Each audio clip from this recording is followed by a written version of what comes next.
Olá, estudante, bem-vindo, bem-vinda a mais um vídeo aqui do canal. Este é o que eu vou resolver o exercício 3 da listinha que está aqui na descrição. Então, enquanto eu rodo a vinheta aqui, vai lá, dá uma olhadinha. Se o exercício 3 te interessar, volta que depois da vinheta a gente resolve.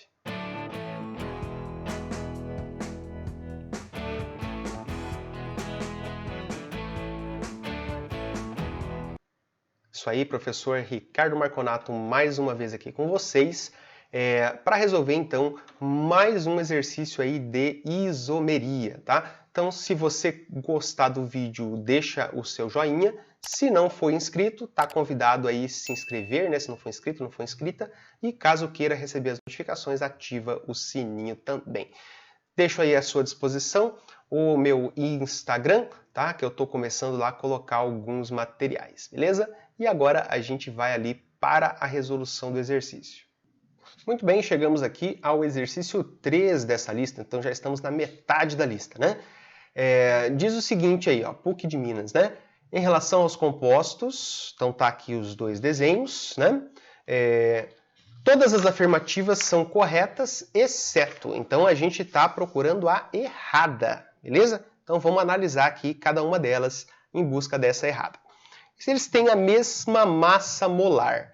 Então, para saber se eles têm a mesma massa molar, eu teria que verificar quais são os átomos e quantos são esses átomos que estão ali nas duas estruturas. Ou seja, eu tenho que descobrir a fórmula molecular deles. Está mostrando aqui para nós o exercício a fórmula estrutural condensada ali praticamente, né? Então, a gente tem que descobrir quantos carbonos, hidrogênios e oxigênios eu tenho em cada um deles, tá? Então, vamos verificar aqui este primeiro aqui, ó. Então, quantos, vamos colocar aqui, né? Substância, vamos chamar aqui de A e aqui de B, para eu fazer aqui do ladinho e a gente não ter tanta poluição visual aqui, né? Então, para o A, vamos contar os carbonos dele, né? Então, ó, tem quantos carbonos? 1, 2, 3, 4, com mais um aqui, 5. Então, é C5, tá? H. Quantos Hs? Se eu contar aqui, ó, 3, 6, 9, 10, 11, 12. C5H12 e tem um oxigênio aqui, C5H12O, beleza? Essa é a fórmula molecular, né, do composto A. O composto B, quantos carbonos ele tem? Então a gente vai olhar aqui agora, eles têm 1, 2, 3, 4, 5 carbonos. Opa, carbonos bateu, né? Quantos hidrogênios? Ó, 3, 6, né? 7, 8, 9, 10, 11, 12. Então também C5H12 e também tem um O. Ou seja, a fórmula molecular deles é a mesma. Se a fórmula molecular deles é a mesma, consequentemente, a massa molar deles também vai ser a mesma. Então essa aqui, ela é verdadeira, tá? E aqui a gente já viu, eles são isômeros, tá? Eles têm a mesma fórmula mínima. O que é a fórmula mínima, né? Eu representar aqui, ao invés de representar a fórmula molecular, eu simplifico, quando possível, esses números que existirem aqui, para deixar na menor proporção possível em números inteiros.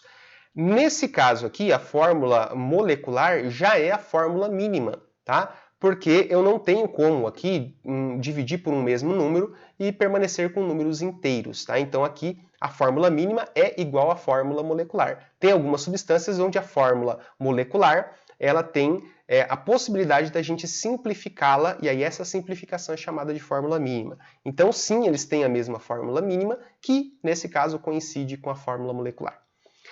São álcoois saturados. Então, para ser álcool, qual é o pré-requisito? É ter um OH ligado num carbono que só faz ligação simples. Esse carbono aqui só faz ligação simples. Mas como que você sabe, professor? Bom, primeiro porque eu sou formado em Química há alguns anos, né? Eu tinha até cabelo na época. Segundo, porque a gente tem que analisar aqui, ó, você também pode. O carbono tem que fazer 4 ligações, né? Então, ó, esse carbono está ligado a esse lado aqui, uma ligação. Ele está ligado a esse lado aqui, a esse carbono, 2 ligações. Ele está ligado ao OH, 3 ligações, e ele está ligado a um H ali, ele já tem 4 ligações então. O mesmo aqui, Tá? Então não cabe uma dupla ligação aqui nesses carbonos, tá? Por isso são álcoois, né? Não tem dupla ligação ali. Então são álcoois saturados, e aí o saturado não quer dizer que a dupla seria aqui, tá? Então não ter dupla nesse carbono é condição para ser álcool. Eu poderia ter um álcool insaturado? Poderia. Se eu tivesse uma dupla ligação nesse ponto da molécula, continuaria sendo álcool, só que seria insaturado, né? Eu poderia ter um álcool insaturado? Poderia. Se eu tivesse uma dupla ou tripla aqui, nessa posição, seria álcool e com insaturação, tá? Então, esses são álcoois saturados? São, porque não existe dupla ligação em nenhum ponto aqui dessas moléculas, tá? Então, verdadeiros são álcoois saturados, porque a cadeia ali carbônica é saturada. E aqui ele diz que são isômeros de posição, tá? O que é a isomeria de posição? Eu tenho isômeros, então com a mesma massa molecular, e o que diferencia um isômero do outro é a posição de alguma coisa. Essa coisa pode ser uma insaturação, uma dupla ou uma tripla ligação. Então eu posso ter o but1-eno, but2-eno. A posição da dupla está mudando, né? Eu poderia ter, né, um isômero mudando a posição de uma ramificação. Tá? Então lá, 2-metilpentano ou 3-metilpentano. O que está mudando é a ramificação metil de um lugar para o outro. E poderia ter também um grupo funcional mudando de posição, como no caso do propan-1-ol ou no propan-2-ol. É o grupo funcional que muda de posição. Então, a posição de alguma coisa que está mudando. Nesse caso aqui, se a gente pensar, né, ó, aqui a posição, né, do grupo OH está no carbono 2, nessa estrutura que eu chamei aqui de B, e também está no carbono 2 aqui nessa estrutura que eu chamei de A. Então a posição do grupo funcional não muda. Aí vamos dar uma olhada na posição da ramificação, então, professor, porque eu estou vendo que tem uma ramificação aqui. Beleza, essa tem ramificação. Cadê a ramificação desse composto B aqui? Não tem.